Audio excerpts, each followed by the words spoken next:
See how it depends upon and derives from the intelligence, and attains excellence by participation in reason.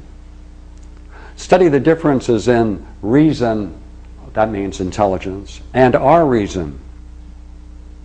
Go back, go back. He wants you to go back. He wants you to go back. To go back because of this, now we're on this major issue. Now let's see if I can make this clear.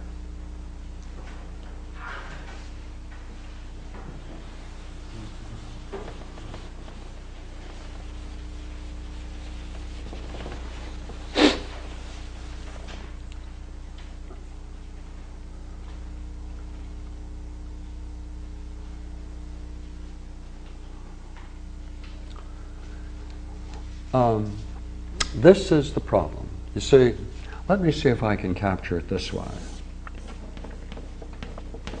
All right, here I go. All right, here I go. Now, if my goal is to gain an insight or to see this thing called the One, all right,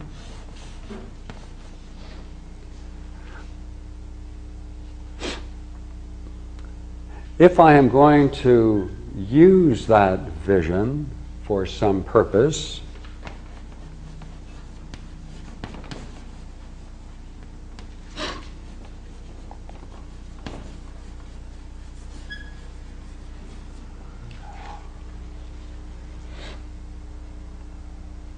if it's going to allow me to function in some special way,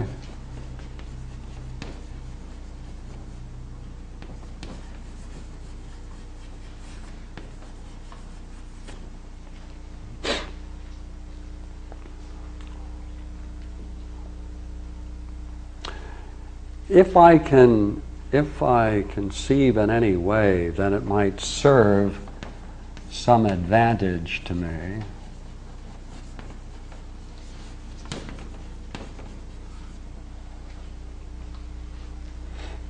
now here's the most curious part of this.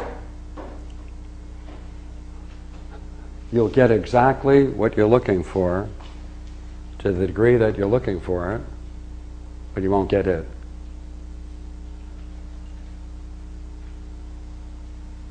We'll do it again. In this game, you'll go just as far, you see, you'll go just as far as you want to go. You'll stop when it has fulfilled some purpose of yours or mine. If you want this to function for you in a special way of being, in any way whatsoever, then whenever you get that point, you'll stop because you will have reached your goal. If you think it's going to give you any advantage whatsoever in any dimension, whatever it is, in heaven or hell, you'll stop when you think you've reached that point. That means then you have an idea of what you think the One is. You have an idea of what you think what it is and how you can proceed with it.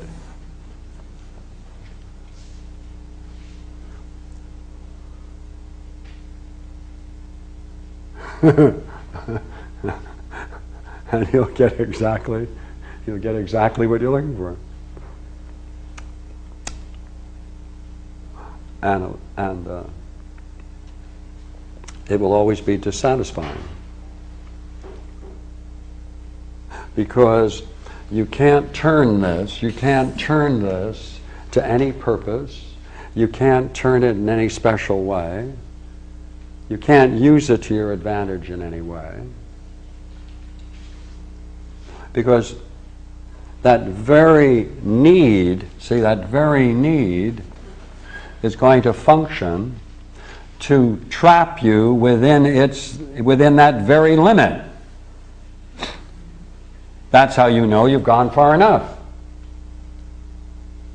So therefore there's a whole range of human experiences in playing the game of meditations and meditation, contemplation. And so you'll get various states And you'll say, oh, I reached it way back when, or then, or there, or here, or maybe later. You will already have a conception of it. That conception of it will limit it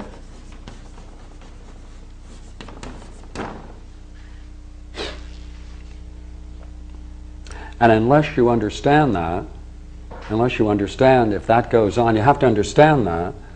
Otherwise, any pursuit into this realm will be very interesting at sometimes, but most often frustrating.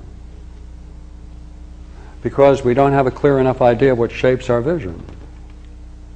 And we fail to grasp how our expectations, even those that we hide from ourselves, limit that vision, shape it, narrow it, circumscribe it. That means, you see, let me put it now in Plotinus's language, to whatever degree there is a difference between your idea of the one and it, to whatever degree there's a difference, to that degree you ain't going to get it.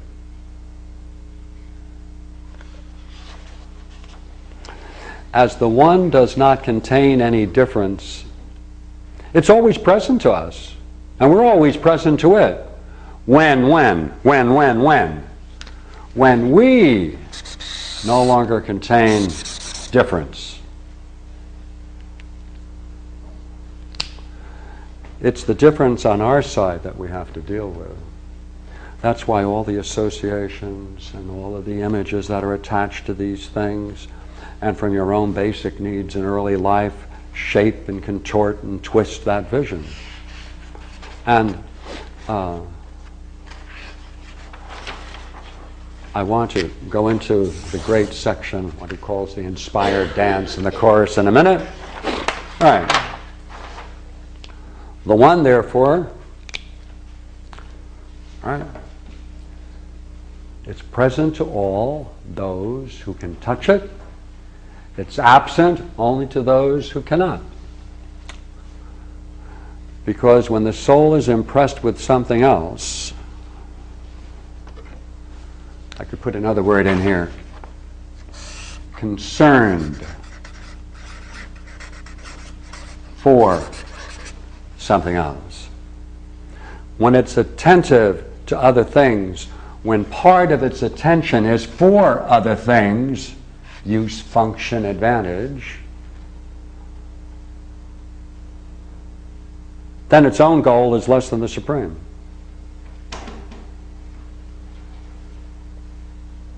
Therefore, it's not going to be realizable.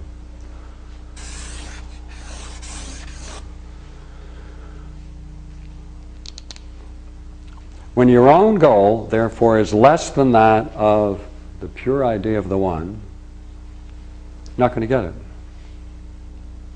When its goal, when our goal, your goal, my goal, is to gain a function from it, use it, it's gone.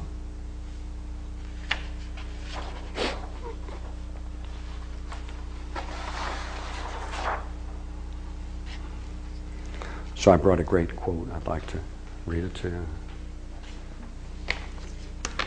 Ah, there it is.